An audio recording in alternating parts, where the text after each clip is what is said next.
নিতু আগুন চোখ করে মার দিকে তাকিয়ে বলল, মা তুমি পারতে আমার যদি এমন হতো, তবে নিজের টাকা বাঁচানোর জন্য এমন কিছু করতে? বলো পারতে তুমি? মা চুপ করে আছেন, কথা বলতে চাইলেও বলতে পারছেন না, কারণ তিনি তার সন্তানের কথা এখন একেবারে ধরাশায়ী। নিতুর প্রশ্নগুলোর কোনো উত্তর জানা নাই তার। নিতু বলল, চুপ করে থেকো না মা, ওই দেখো ভাবির শরীরটা কেমন হয়ে গেছে, দেখো তার চোখের নিচে জলের দাগ, সুন্দর লাল টুকটুকে মুখটা নীল হয়ে গেছে। মা তোমার কি একটুও মায়া হয় না? মা আবেগতাড়িত হলেন, তার গলা ভিজল। সে ভেজা গলায় তিনি বললেন, এই অত রাতে আমরা দুজন মেয়ে মানুষ ওকে নিয়ে কোথায় যাব? কিভাবে যাব? এখন তো সব নির্জন। কে আনবে একটা গাড়ি ডেকে? আর ডাকলে কি কোনো গাড়ি পাওয়া যাবে অত রাতে? নিতু বলল, মা তুমি সব কিছু ঠিকঠাক করো, আমি যাচ্ছি। তুই কোথায় যাবি? গাড়ি নিয়ে আসবো। তুই কিভাবে গাড়ি নিয়ে আসবি? কোথায় পাবি গাড়ি? তাছাড়া তুই একটা মেয়ে মানুষ, ছোট মানুষ, তুই পারবি না রে মা। নিতু মার কথা শুনল না, সে দৌড়ে বেরিয়ে গেল বাইরে। মা ডাকলেন, কাজ হলো না। সে বাইরে থেকে চিৎকার করে বলল, মা আমি গাড়ি নিয়ে ফিরবো, তুমি সব কিছু রেডি করো। শ্বাস নিতে কষ্ট হচ্ছে আমার। মা এলেন কাছে, তারপর আমার একটা হাত মুঠো করে ধরে বললেন, কষ্ট হচ্ছে না? আমি চুপ করে শুধু মার দিকে তাকালাম। চোখে জল নিয়ে ফ্যাল করে তাকানো ছাড়া আমার আর কোনো উপায় নাই। কথা বলার একটুও শক্তি নাই। মনে হচ্ছে আমার হাতে সময় খুব কম, বাঁচব না আমি। ঠিক এই মুহূর্তে আর একটা কথা মনে হলো আমার, পৃথুর বলা সেই কথাটি। আমার বাবা তার মায়ের খুনি, যা আমি জানি না পৃথু জানে। শুধুমাত্র এই কথাটি জানার জন্য হলেও আমার বেঁচে থাকা প্রয়োজন। আমি জেনে যেতে চাই এই রহস্যটা আসলে কি। মা বললেন, কথা বলতে পারতেছো না না? পানি দিব? এক গ্লাস পানি? আমি চুপ করে শুধু মার মুখের দিকে তাকিয়ে রইলাম। মা উঠে গেলেন, গ্লাস ভরে পানি নিয়ে এলেন, আমার মুখে এনে সেই গ্লাস ধরলেন। আমি পানি খেতে পারলাম না, ঠোঁট দুটো ফাঁক করতে পারছি না। অতটুকু শক্তি পর্যন্ত অবশিষ্ট নাই আমার শরীরে। নিতু ফিরছে না। মা ঘরে আর বারান্দায় দৌড়াচ্ছেন একটানা, তাকে ভীষণ চিন্তিত দেখাচ্ছে। তিনি ভাবছেন নিজের মেয়েটার কথা। একবার বললেনও, কত করে না করলাম, তবুও সে গেলই। এখন যদি কোনো বিপদ হয়, নিজের মেয়ে বলে কথা। সবাই নিজের সন্তানকে নিয়ে খুব ভাবে, ভালোবাসে। আহা, আমার তো মা নেই। আর যদি মা থাকতো, চোখ ফেটে ছলছল করে জল নামছে। সেই জল গরম না ঠান্ডা তা অনুভব করতে পারছি না। আচ্ছা, আমার কি অনুভব ক্ষমতাও হারিয়ে গেছে? শুনেছি মৃত্যুর আগে এমন অনেক কিছুই হয়। মৃত্যু, মার মুখ মনে পড়ে, বাবার মুখ মনে পড়ে, আমারও পড়ছে, খুব মনে পড়ছে। মা বিষ খেয়ে মারা গিয়েছিলেন, তখন পৃথু 3 দিনের মানুষ। কেন তিনি বিষ খেয়েছিলেন তা জানি না, বাবা বলেননি, কিছুতেই বলেননি। আমাদের ঘরে এক কাজের মহিলা ছিল। সেই মহিলা পৃথুকে 5 বছর লালন পালন করে। সেই মহিলা আমাকে অতটা আদর সোহাগ করতো না, কেন জানি দেখতেই পারতো না, তবে পৃথুকে বেশ আদর করত। সেই মহিলার নাম ছিল রেজিয়া। রেজিয়া বুয়া একদিন আমায় বলেছিল, তোমার মা কেন বিষ খাইছে জানো তুমি? আমি বললাম, না। আপনি জানেন? সে বলল, জানি। আমি বললাম, প্লিজ বলুন কেন বিষ খেয়েছিল মা? সেদিন বাবা এসে দেখে ফেললেন রেজিয়া বুয়ার সাথে আমি কথা বলছি। বাবার সঙ্গে সঙ্গে রেজিয়া বুয়াকে বললেন, তুই আমার বাড়ি থেকে বের হয়ে যা। রেজিয়া বুয়া বলল, কই যাব? জাহান্নামে। রেজিয়া বুয়া চলে গেল বাড়ি থেকে বের হয়ে। তারপর আর কোনো দিন তার ছায়াও দেখিনি। মায়ের বিষ পানের কারণ, বাবার রেগে গিয়ে রেজিয়া বুয়াকে বাড়ি থেকে বের করে দেওয়ার কারণ, আর পৃথুর মায়ের খুনি কেন বাবা, এই 3টি বিষয় আমার জানা খুব প্রয়োজন। কিন্তু জানতে পারবো কি? মাথার উপর টিউবলাইট দপদপ করছে কপি পাতির মতো। টিউবলাইট কখনো এমন করে জানি না। মায়ের একটা হাত আমার হাত শক্ত করে ধরে আছে, তবে সেই হাত মমতার আঁচ নাই কোনো। তিনি কি আমার প্রতি খুব ক্রুদ্ধ? নিতু ফিরছে না, ফিরবে বলে মনে হচ্ছে না। অত দেরি হচ্ছে কেন তাহলে? নাকি বিপদে পড়েছে? ওকে কে উদ্ধার করবে বিপদ থেকে? এই এলাকাটা খারাপ। কদিন আগে এক মধ্যবয়স্ক মহিলা হয়েছে, রেপ করেছে 12-13 বছর বয়সী এক পাল ছেলে পেলে, অথচ মহিলার বয়স 50-এর কাছাকাছি। বড় অদ্ভুত এই পৃথিবী। নিতুর যদি এমন কিছু হয়, আমার ভয় হচ্ছে। আমার নিজের চেয়েও বেশি ভয় হচ্ছে নিতুর জন্য। মা ঘর থেকে বের হয়ে গিয়েছেন এবার, আমায় কিছুই বলে যাননি, কিন্তু আমি বুঝতে পেরেছি নিতুর খোঁজেই তিনি গিয়েছেন। দেওয়ালে ঝুলে আছে দেওয়াল ঘড়িটা, একটা কাটা লাল, একটা হলুদ আর একটা সবুজ। কোনো কাটাই নড়ছে না। এই ঘড়িটা ঠিক আমার মতো। আমিও যেমন নড়তে পারছি না, সেও পারছে না। কি অদ্ভুত কাণ্ড! ইলেকট্রিসিটি চলে গেছে, সব অন্ধকার। পেটের ব্যথায় ইচ্ছে মতো বেড়েছে, আর থাকা যাচ্ছে না। এবার পেটটা ছিঁড়ে যাবে ঠিক, সত্যি সত্যি ছিঁড়ে যাবে। আচ্ছা, এমন কি কখনো কারো হয়েছে সন্তান প্রসব হতে গিয়ে পেট ছিঁড়ে গেছে? জানি না। রাত বোধ হয় শেষ হয়ে এলো। পাখি ডাকছে, দুটো পাখি, দুটো ভিন্ন জাতের পাখি। কেমন অদ্ভুত গলা দুটোরই। আচ্ছা, এখন যদি মিতুল ফিরে আসে, পৃথু ফিরে আসে, আমার মৃত মা ফিরে আসে, বাবা ফিরে আসে। মৃত্যুর আগে মানুষ অদ্ভুত কিছু ভাবে। কেন এমন ভাবে আমি জানি না। মা ফিরছে না। আমি নিশ্চিত তিনি নিতুকে কিছুতেই খুঁজে পাচ্ছেন না। এখন তিনি বড় রাস্তার পাশে বসে কাঁদছেন। অন্ধকারের ভিতর তার কান্না কে শুনবে? এবারের ব্যথাটা পাঁজর ভাঙ্গার। তারপর শরীর ঘামল, সমস্ত শরীর। তারপর, হ্যাঁ ঠিক তারপর নবজাতকের কান্না।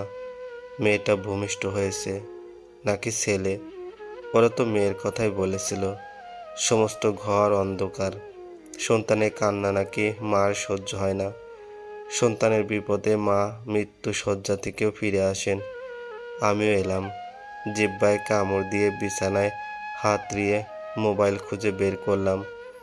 তারপর লাইট জ্বালতেই দেখি আমার পায়ের নিচে পড়ে আছে শিশু, আমার সন্তান। কত কষ্টে যে এবার নিজেকে নিয়ে গেলাম সন্তানের কাছে। তারপর কোলে তুলে নিলাম। মেয়ে হয়েছে, নাক মুখ ঠিক আমার মায়ের।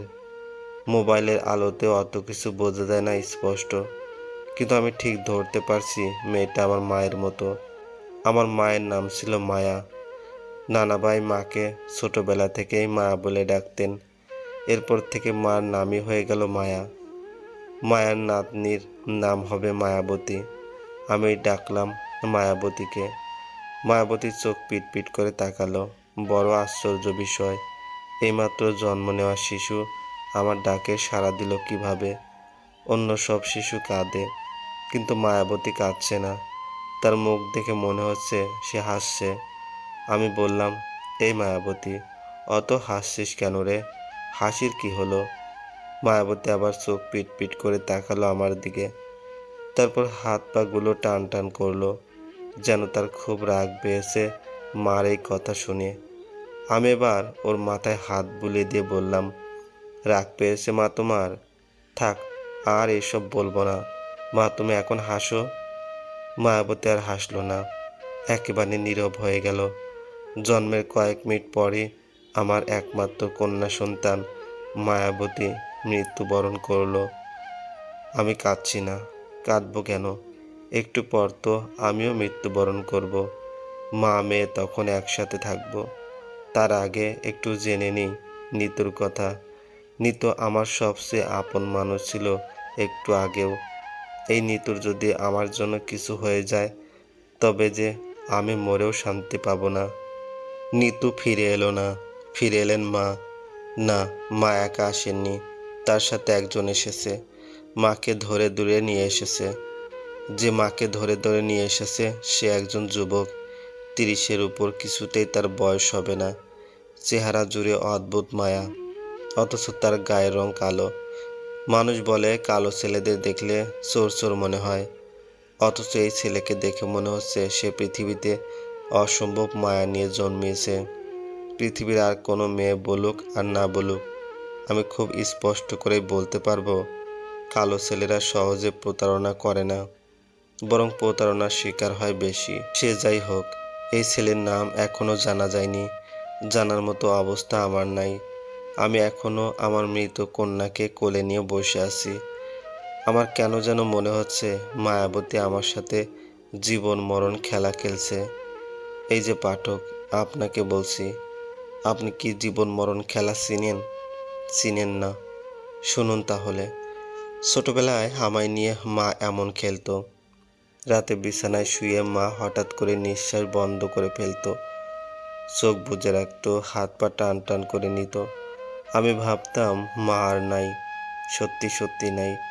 যখন আমি চিৎকার করে কেঁদে উঠতে চাইতাম, আর ঠিক তখন মা চোখ খুলে ফেলতেন, আমায় বুকে টেনে নিয়ে বলতেন, কাঁদিস না মা, মজা করেছি তোর সাথে।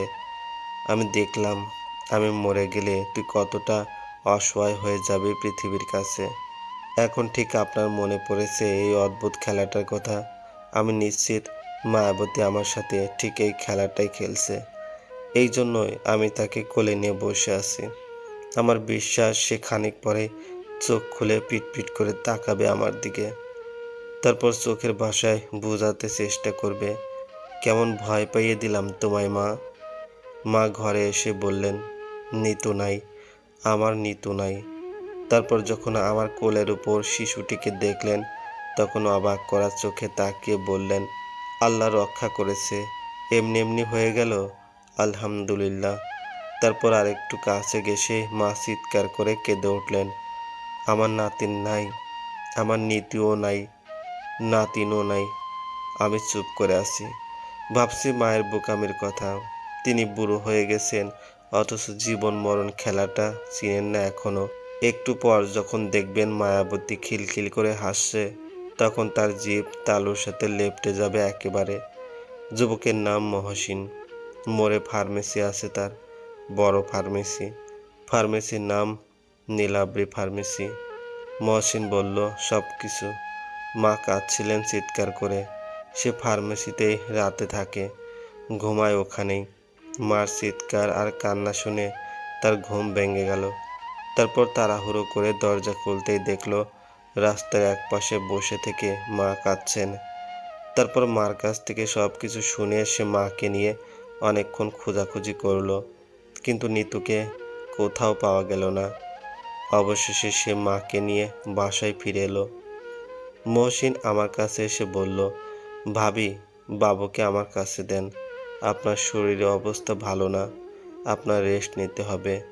এক্ষুনি ফজরে আজান হবে, ভোরের আলো ফুটলেই আমি গিয়ে একজন ডাক্তার নিয়ে আসব, আপনার চিকিৎসা প্রয়োজন। আমি বললাম, না, আমার বাবুকে আমি কারো কোলে দিব না। কিন্তু মহসিন জোর করে আমার কাছ থেকে বাবুকে কেড়ে নিল। তারপর আমায় শুইয়ে দিল বিছানায়। সে আবার বাবুকে একটা চাদরে মুড়িয়ে রেখে দিল একটা জলচকিতে। আমি কাঁদছি। কোন মায়ের সামনে তার সন্তানের লাশ পড়ে থাকতে দেখে সে না কেঁদে থাকবে কি করে বলুন? ফজরে আজান হয়েছে, মুয়াজ্জিন বলছে, আসসালাতু খায়রুম মিনান নাওম। মহসিন নামাজ পড়ে। সে বলল, ভাবি, আমি মসজিদে যাব, নামাজ পড়ে একজন ডাক্তার নিয়ে আসব, আর 8টা-9টার দিকে থানায় যাব, নিতুর বিষয়ে ইনফর্ম করব, নিতুকে খুঁজে পাওয়া যাবে ইনশাল্লাহ। মা কাঁদছেন, চিৎকার করে কাঁদছেন, ফ্লোরে গড়াগড়ি খেয়ে কাঁদছেন। পাড়া প্রতিবেশী মানুষগুলো আস্তে আস্তে আসছে, একজন, দুজন, বহুজন। তাদের মুখে নানান কথা। এই একটা মাত্র বাড়িতে এত কিছু ঘটে গেল, নিশ্চয়ই শনির দশা। এক বুড়ি মহিলা বলল, ছি ছি ছি ছি, দেখো গিয়ে ছেলের মতো মেয়েও পর বেড়া নিয়ে ভাগছে। এভাবে সবাই মন্দ কথাই বলে যাচ্ছে, কারোর মুখে একটা ভালো কথাও শোনা যাচ্ছে না। কেউ কেউ মায়াবতীর জন্য আফসোস করছে, এত সুন্দর একটা মেয়ের মৃত্যু কেউ মেনে নিতে পারছে না। একজন মহিলা বলল, মেয়েটা মরে ভালোই করছে, বেঁচে থাকলে বাপের পরিচয় দিত কি। বাঙালি মেয়েগুলো এমন কেন? মেয়েরাই কেন মেয়েদের পিছনে সব সময় লেগে থাকে? কেন 0 দিন বয়সী একটা মৃত কন্যা শিশুও ওদের কুচিন্তা থেকে মুক্তি পায় না? মহসিন এলো ভিড় ঠেলে ভিতরে। তার সাথে একজন মধ্যবয়স্ক ডাক্তার। ডাক্তার আমায় দেখেই বলল, একটুর জন্য বেঁচে গিয়েছে, আল্লাহ রক্ষা করেছে। বেবিটা প্রসব হতে আর একটু দেরি করলেই মা মারা যেত। শুনে ভয়ে আমার গা কেঁপে উঠল। বেঁচে আছি, এর চেয়ে আনন্দের আর কি আছে? মানুষ অত দুঃখ নিয়েও বেঁচে থাকতে চায় কেন? তবে কি এই পৃথিবীতে বেঁচে থাকার মতো আর কিছুতেই অত আনন্দ নেই? মা বেরিয়ে যেতে চেয়েছিলেন ঘর থেকে, নিতুকে খুঁজতে চান তিনি, কিন্তু মহসিন বাধা দিল। সে বলল, আমি আরও মানুষ নিয়ে বের হব, আর একটু পর পুলিশের কাছেও যাব। আপনার বের হতে হবে না, আপনি এখন ঘরে থাকুন প্লিজ। মা আবার কেঁদে উঠেছেন, হাত পা ছড়িয়ে বসে। বাইরে থেকে উৎসুক জনতা মার কান্না দেখে মজা পাচ্ছে। মহসিন এবার জমাট জনতাকে তাড়িয়ে দিল, বলল, এখান থেকে সরে যান বলছি, পুলিশ আসবে এখন। বিপদে পড়তে না চাইলে সময় থাকতে কেটে পড়ুন বলছি। বাঙালি বরাবরই উৎসুকের আড়ালে ভীতু জাতি। বিপদের কথা শুনে সবাই শিয়ালের মতো স্থান ত্যাগ করল। ডাক্তার একটা স্যালাইন টাঙিয়ে দিয়ে গেলেন, সাথে অনেক ওষুধপত্র। তারপর ব্যাগ হাতে চলে গেলেন। মহসিন ডাক্তারকে টাকা পয়সা দিয়েছে, ওষুধ এনেছে সে তার নিজের টাকায়। পৃথিবীতে তবে এখনো ভালো মানুষ আছে। ভালো মানুষ না থাকলে মনে হয় অনেক আগে পৃথিবীর ধ্বংস হয়ে যেত। মহসিন থানায় ইনফর্ম করেছে। তারপর তার কিছু বন্ধু নিয়ে সে বেরিয়েছে নিতুর খোঁজে। নিতু যে বিপদে পড়েছে এটা নিশ্চিত, তবে ও বেঁচে আছে কিনা এটা বলা যাচ্ছে না। নিতুকে পাওয়া গিয়েছে 3 দিন পরে। সে নিজে নিজে হেঁটে হেঁটে গভীর রাতে বাসায় ফিরেছে। এর আগে মহসিন আর তার বন্ধুরা থানার সবকটা পুলিশ হন্য হয়ে খুঁজেছে, কিন্তু কোথাও খুঁজে পায়নি তাকে। মহসিন ব্যর্থ হয়ে বলেছে, ভাবি, আমরা খুঁজে পাইনি ঠিক, কিন্তু নিতু আছে, আল্লাহ ঠিক তাকে ফিরিয়ে আনবেন ঘরে ইনশাল্লাহ। মহসিনের কথা সত্যি হলো, নিতু ফিরে এসেছে। আমরা ঘুমিয়ে গিয়েছিলাম আর তখন দরজায় টোকা পড়ল অনেকগুলো। আমি চমকে উঠলাম, মাকে ডাকলাম সঙ্গে সঙ্গে। মা উঠে ঘরের লাইট জ্বালালেন, তারপর হাতে টর্চ নিয়ে দরজার দিকে এগিয়ে যেতে যেতে বললেন, কে কে দরজায় নাড়ছে? ওপাশ থেকে নিতু বলল, মা আমি নিতু। মা হাট করে দরজা খুলে দিতেই ভিতরে প্রবেশ করলো নিতু। এই নিতু আর 3 দিন আগে ঘর থেকে বেরিয়ে যাওয়া নিতু এক নয়। এই নিতুকে দেখলেই ভয় করে। তার গায়ে কোনো জামা নেই, নগ্ন বিভৎস দৃশ্য। সমস্ত শরীর জুড়ে শকুনের নখের আঁচড়, গালে কামড়ে যেন কোনো শিয়ালের দল থোকা থোকা মাংসের দলা উবিয়ে নিয়ে গেছে। নিচে শুধু এক টুকরো কাপড় বাঁধা, সেই কাপড়ও রক্তাক্ত আর ছেঁড়া ফাটা। নিতু কাঁদছে না, চুপচাপ আলনা থেকে একটা শাড়ি নামিয়ে নিজের গায়ে জড়িয়ে নিল সে। তারপর ফ্লোরের উপর চুপচাপ বসে রইল। মা চিৎকার করে কাঁদছেন, ওকে জড়িয়ে ধরে কাঁদছেন। ও মা, এ কি হইল রে তোর মা? ও মা, মারে কেন গিয়েছিলি তুই মা? নিতু উহ করে উঠে বলল, মা প্লিজ আমার গায়ে হাত দিও না, ব্যথা করে খুব। নিতু চোখ দিয়ে কপোটা গরম জল বেরিয়ে এলো। আমার জন্য এসব হয়েছে, আমার জন্য গাড়ি আনতে গিয়ে অর্ধমৃত হয়ে ফিরে এসেছে নিতু। মা বললেন, কি হয়েছিল নিতু? কই ছিলে তুই? কার কাছে ছিলে? নিতু কিছুই বলছে না, কাঁদছে। আমি বললাম, মা আগে ওকে গোসল করিয়ে আনুন, তারপর কিছু খেতে দিন, খাওয়ার পর সব শুনবেন। মামায় ধমকে উঠলেন, চুপ কর তুই হারামজাদি, তোর জন্য আমার মেয়ের এই দশা। নিতু কান্না থামিয়ে বলল, মা, ও মা, ভাবিকে দোষছো কেন? ভাবির জন্য না, তোমার ছেলের জন্য। তোমাদের পাপ আমায় গ্রাস করেছে।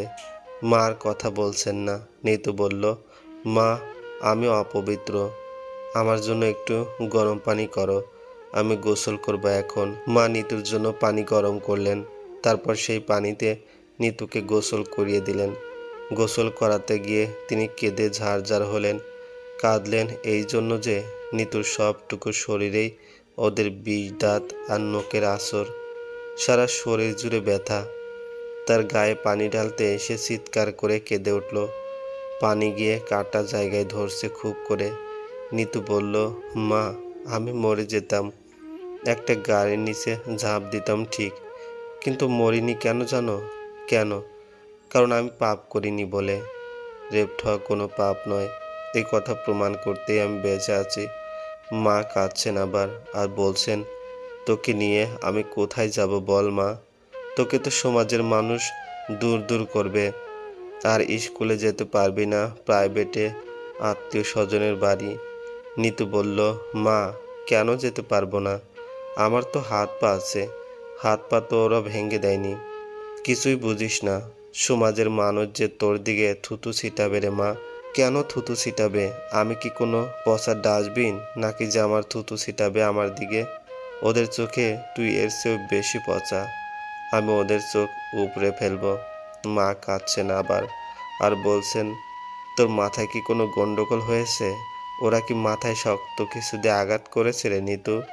নিতু বলল, মা, তুমি এখন চুপ করো আর যাও আমার জামা কাপড় নিয়ে আসো।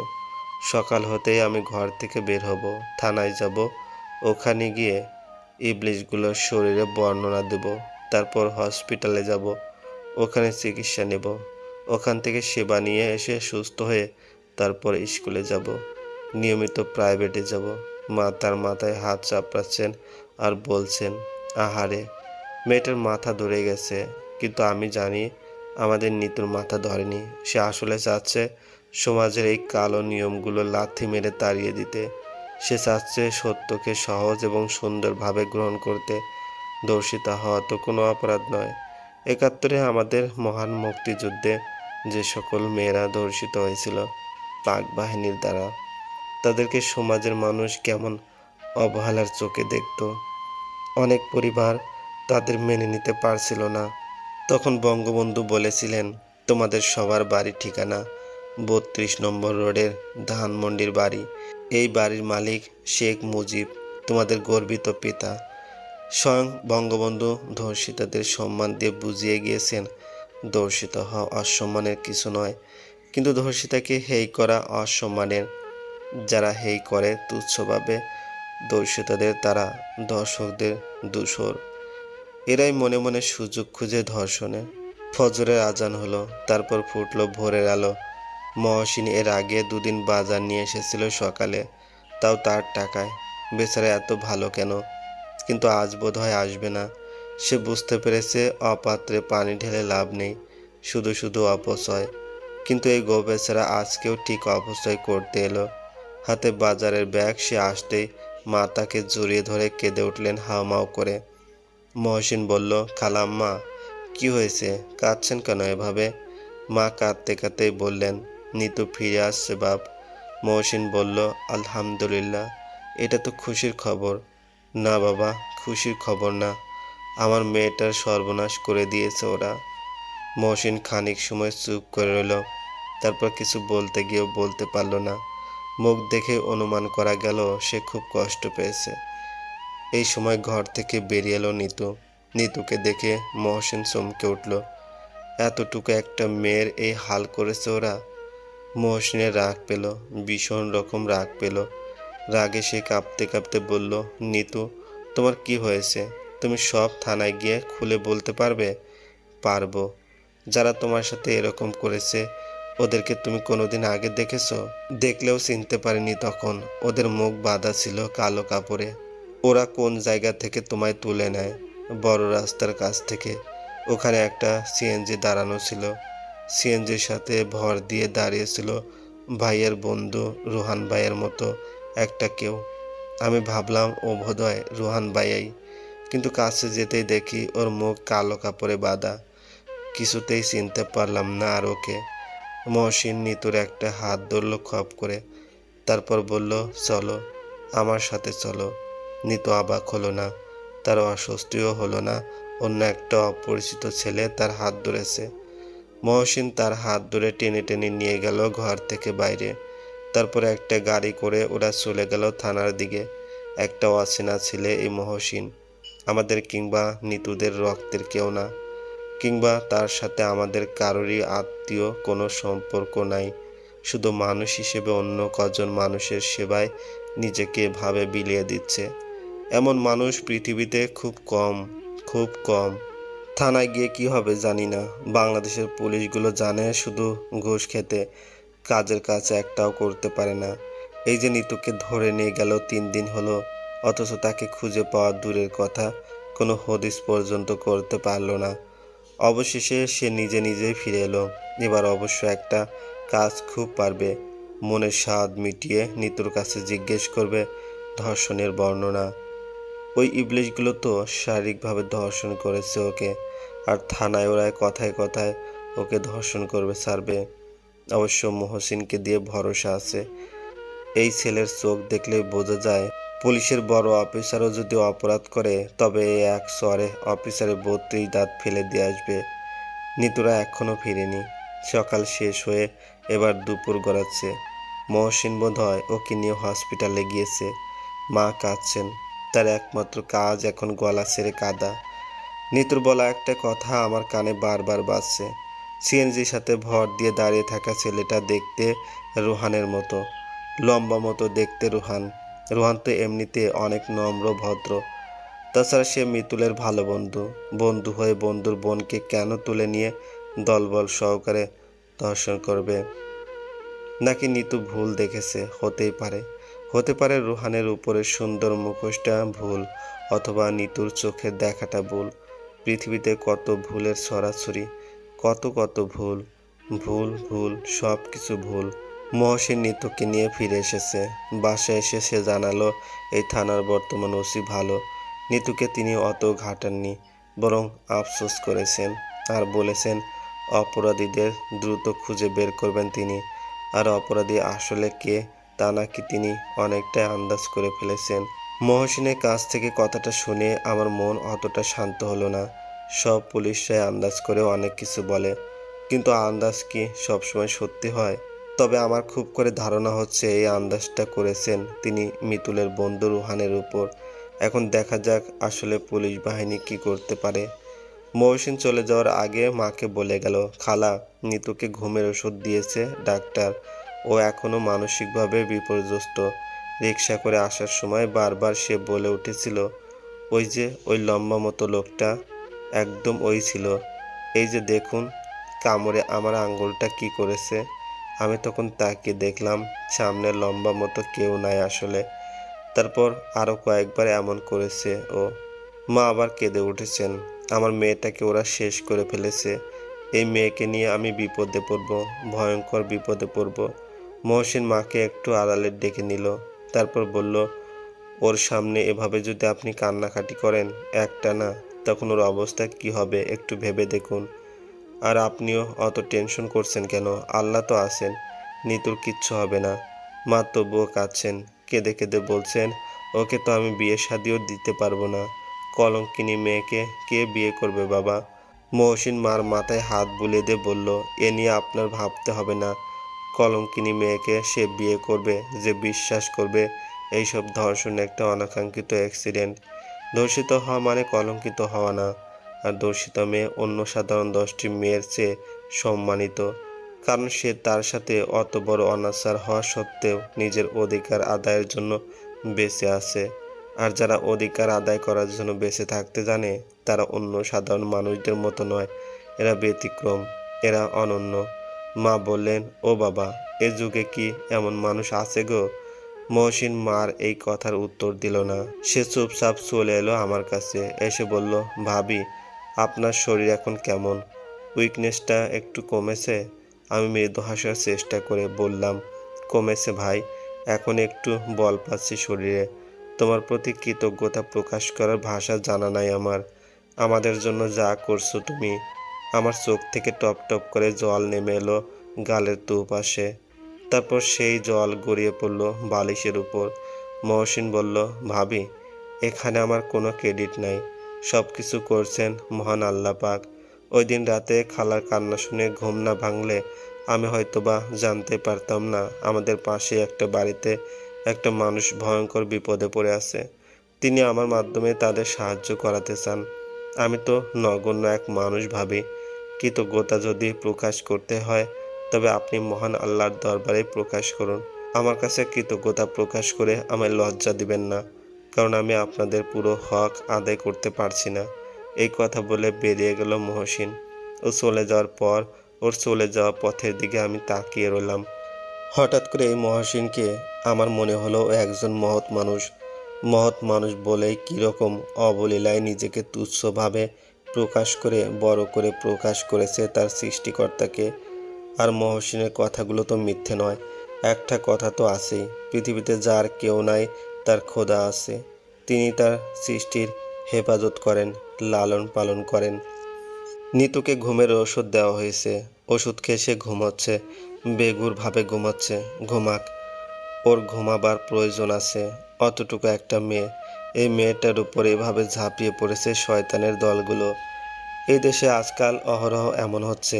পত্রিকা খুললেই দেখা যায় 2 বছরের মেয়ের উপর মেয়েকে 6 মাস ধরে বাবার, মসজিদের ইমাম কিংবা মন্দিরের পুরোহিত আর গির্জার পাদ্রী, যারা ধর্মের শুদ্ধ পুরুষ, তারাও এমন ভয়ঙ্কর আর অপবিত্র কাজ করছে।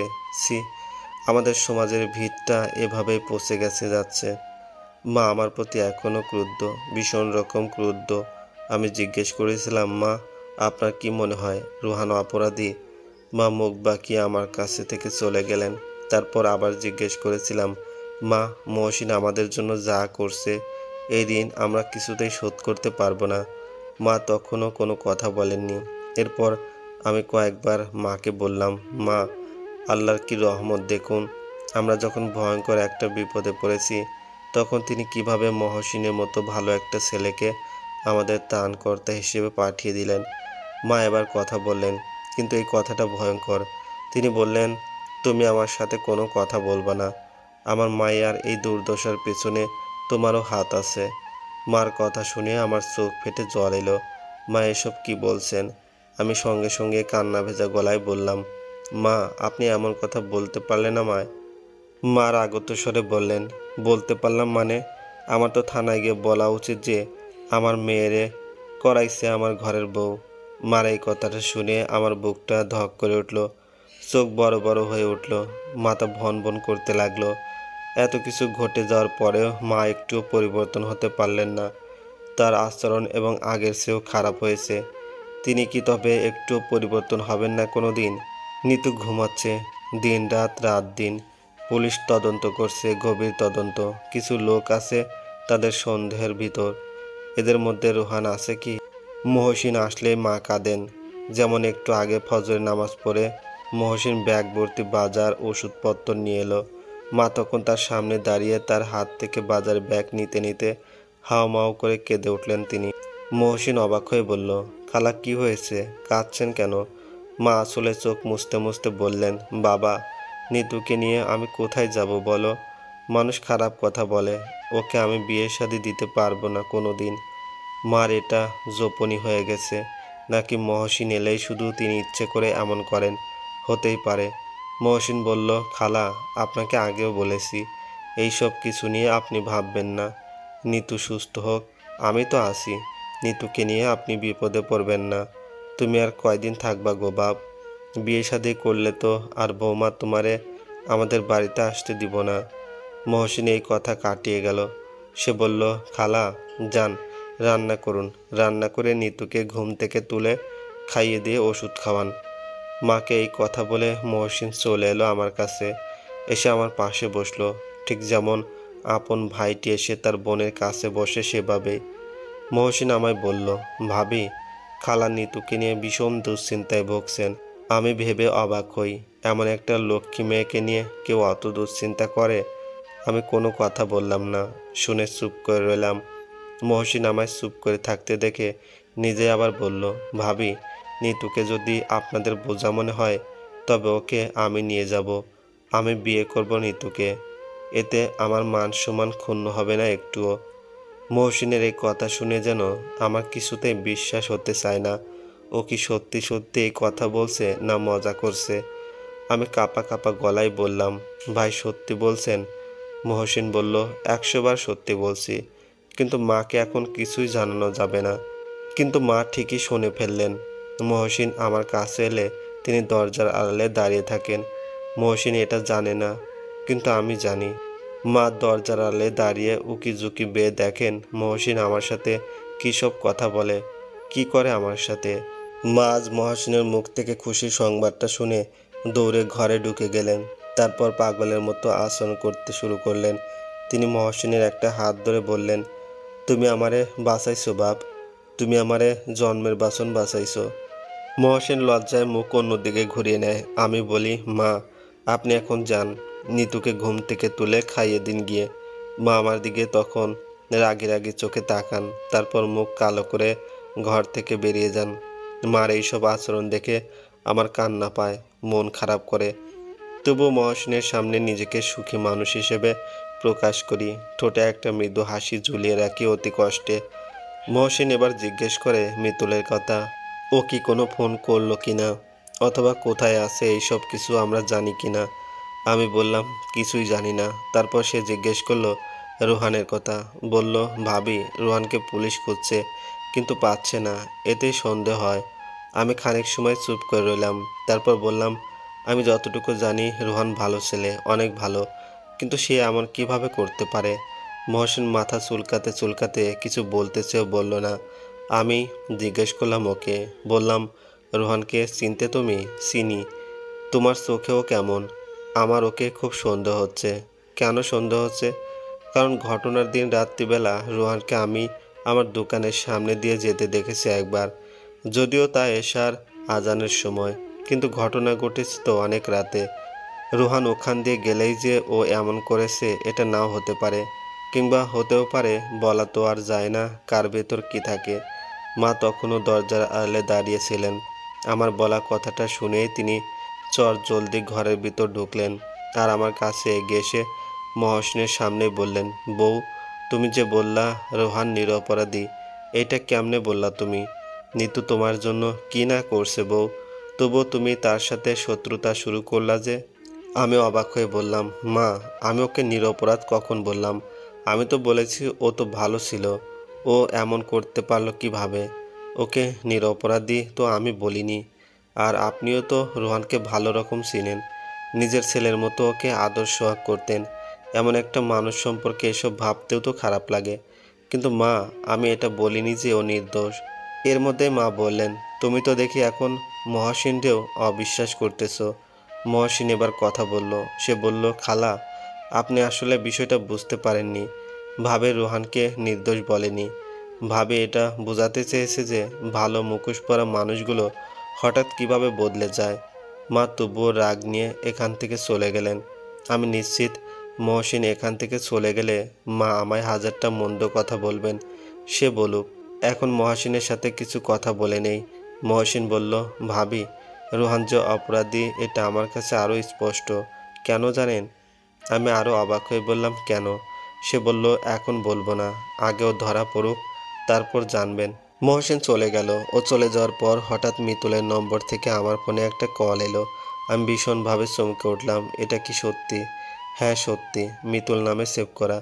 11 নম্বরের শেষের 2 ডিজিট 28। কিন্তু ফোন রিসিভ করতে করতে কেটে গেল। তারপর কত সময় ধরে যে অপেক্ষা করেছি সে আর কল দেয় না। আমি এখান থেকে ডায়াল করি, ফোন বন্ধ, সংযোগ বিচ্ছিন্ন। মাকে ডেকে খবরটা জানাতেই চাই, কিন্তু সাহস হয় না, কারণ একটু আগেই তিনি আমার চুল ছিঁড়তে এসেছিলেন। ভাগ্যিস কি মনে করে যেন চলে গেলেন, চুল পর্যন্ত আর হাত নিয়ে আসেননি। আমার কান্না পাচ্ছে। মিতুল কি মনে করে হঠাৎ ফোন করেছিল? ওদের কি কোনো বিপদ হলো, নাকি কিছু বলতে চায় ও?